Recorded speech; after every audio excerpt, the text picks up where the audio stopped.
नमस्कार दोस्तों, आपका स्वागत है हमारे YouTube चैनल अलर्ट न्यूज पर।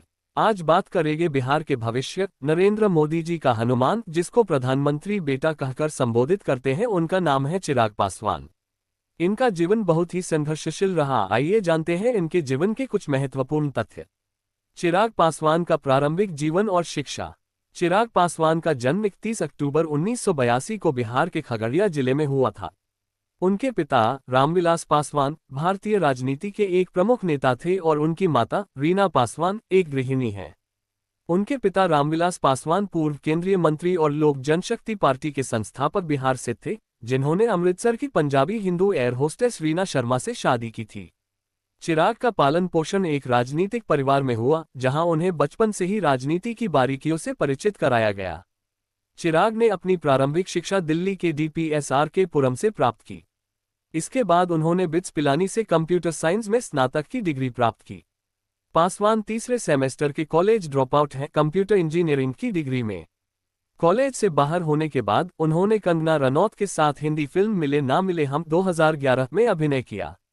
राजनीतिक करियर। पासवान ने 2014 के चुनावों में लोक जनशक्ति पार्टी के लिए जमुई की सीट से चुनाव लड़ा। उन्होंने राष्ट्रीय जनता दल के निकटतम प्रतिद्वंद्वी सुधांशु शेखर भास्कर को 85,000 से अधिक मतों से हराकर सीट जीती। पासवान ने 2019 के चुनावों में अपनी सीट बरकरार रखी, कुल 528,771 वोट हासिल किए और निकटतम प्रतिद्वंद्वी भूदेव चौधरी को हराया।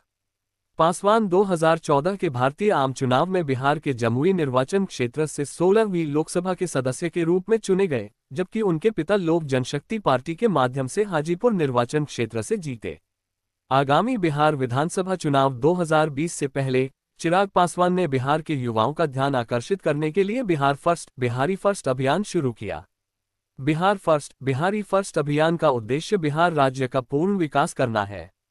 पासवान ने ये भी कहा कि बिहार को नंबर 1 राज्य बनाने की अत्यंत आवश्यकता है।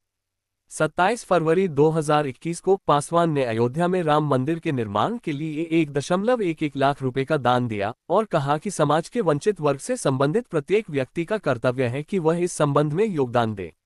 14 जून 2021 को चिराग को उनके चाचा पशुपति कुमार पारस द्वारा लोजपा के लोकसभा नेता के रूप में बदल दिया गया।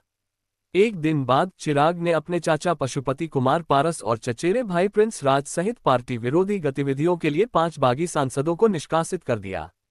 प्रमुख उपलब्धियां। शिक्षा और स्वास्थ्य। चिराग पासवान ने अपने निर्वाचन क्षेत्र में शिक्षा और स्वास्थ्य सेवाओं के सुधार के लिए कई परियोजनाओं को शुरू किया। उन्होंने स्कूलों में बुनियादी सुविधाओं को बेहतर बनाने, छात्रवृत्ति योजनाओं को बढ़ावा देने और चिकित्सा सेवाओं की पहुंच को सुधारने के लिए महत्वपूर्ण कदम उठाए। बुनियादी ढांचा विकास। चिराग ने अपने क्षेत्र में सड़क, बिजली और पानी की समस्याओं को दूर करने के लिए कई परियोजनाओं को लागू किया। उन्होंने ग्रामीण क्षेत्रों में सड़कों का निर्माण, बिजली की आपूर्ति में सुधार और स्वच्छ पेयजल की व्यवस्था करने के लिए विशेष ध्यान दिया। युवाओं को रोजगार। पासवान चिराग का रोजगार नाम से एक NGO के भी मालिक हैं, जो अपने राज्य के बेरोजगार युवाओं को रोजगार मुहैया कराने के लिए एक फाउंडेशन है।